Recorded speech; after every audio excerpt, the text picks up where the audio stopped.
c'est ça. Par rapport au dossier qu'on vient de discuter, on a effleuré un peu le concept là, de couvert forestier.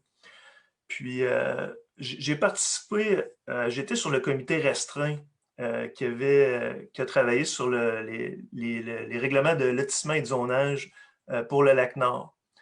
Puis quand j'ai travaillé sur ce comité-là avec mes collègues, puis avec le service de l'urbanisme, le concept qui était derrière la protection, la conservation des arbres et le reboisement, c'est un concept de compensation. C'est-à-dire qu'on acceptait qu'il y avait un lotissement qui se fasse sur des terrains qui étaient un peu plus petits que ce qui était prévu dans les règles. Mais en contrepartie, on disait, ben, il y a un milieu naturel qui est le lac Saint-Augustin, le bassin versant. On doit compenser l'utilisation du sol par la conservation des arbres.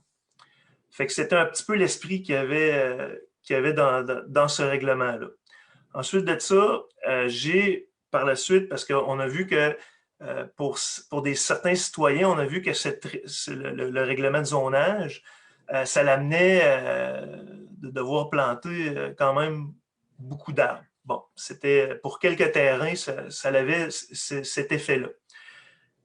Mais je suis quand même d'accord que oui, ça en faut en planter beaucoup, mais à un moment donné, ça fait partie du projet, puis c'est comme ça. Par la suite, j'ai proposé à mes collègues, c'est une proposition que j'ai faite, que je pense que la Ville devrait mettre en place un programme de compensation des milieux naturels, un peu comme quand il y a un promoteur qui, lui, veut faire un développement, ben à ce moment-là, il y a un certain pourcentage de la valeur de son projet qui doit être mis de côté pour des fins de parc. Puis moi, à un moment donné, ce que j'ai proposé à mes collègues, ce serait, est-ce qu'on pourrait pas avoir un programme qui permettrait d'aider les gens qui doivent faire du reboisement.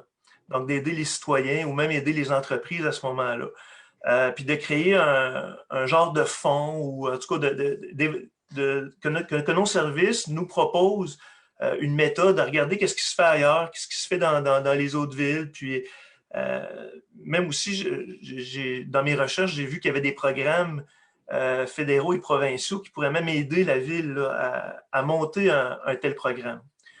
Puis, ce qu'on voit aujourd'hui avec le dossier de CASA, ben, on voit que plutôt qu'aujourd'hui d'arriver et de dire non, non, on interdit non, non, on ne va pas de l'avant avec ce projet-là. Moi, ce que je dis, ben, ce projet-là est un autre exemple qui fait qu'on devrait aller de l'avant avec un programme qui servirait à compenser. Donc, à ce moment-là, ben, on a, je ne sais pas, moi, 10 armatures sur ce terrain-là. Puis, à ce moment-là, qu'on doit abattre, ben à ce moment-là, on doit compenser ailleurs sur le territoire, peut-être sur nos parcs, mais peut-être aussi dans des zones où il serait vraiment bien de faire du reboisement. Je pense au chemin du Roi, où il y a beaucoup de cours d'eau. Puis les cours d'eau, ben, ça a tout été déboisé là, alentour des petits ruisseaux. Puis à ce moment-là, ben, on pourrait aider au niveau écologique d'autres parties du territoire. Fait que moi, je pense que aujourd'hui, ben, on vient donner une approbation, mais je pense qu'on doit réfléchir, on doit regarder pour le futur pour développer ce genre d'initiative-là. C'est à l'heure du temps, on est en 2021, on doit développer, mais on doit aussi protéger notre territoire et s'occuper des milieux écologiques. C'est tout.